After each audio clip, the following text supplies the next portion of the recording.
अंग्रेज इतिहासकारों ने पेशवा बाजीराव को भारत का नेपोलियन कहा था। उन्होंने अपनी जिंदगी में 30 से ज्यादा लड़ाइयां लड़ी और एक भी हार का सामना नहीं किया।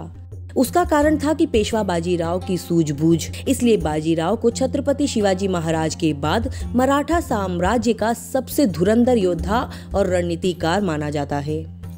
बाजीराव का दिल्ली अभियान उनकी इसी रणनीतिक समझदारी की बानगी है।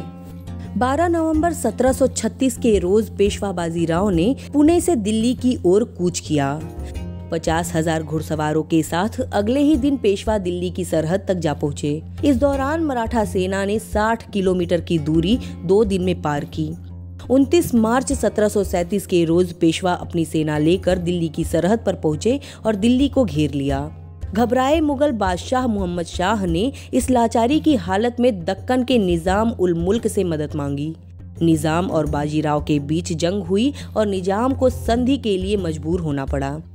इसके बाद 7 जनवरी 1739 को निजाम और पेशवा बाजीराव के बीच दोराहा की संधि हुई। इस संधि के अनुसार मराठाओं को मालवा की जागीर तो मिली ही, साथ ही नर्मदा और चंबल के बीच एक बड़े इलाके पर भी पेशवा का कब्जा हो गया।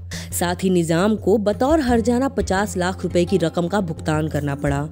पेशवा के पास एक बेहतरीन मौका था कि वो निजाम की शक्ति को खत्म कर सकते थे, लेकिन उन्होंने संधि का रास्ता चुना।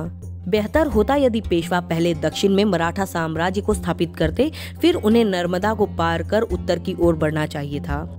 इससे मराठा साम्राज्य को बेहतर स्टेबिलिटी मिल जाती थी और इस तरह वो बाद में अंग्रेजों को भारत पर कब्जा करने से रोक सकते थे।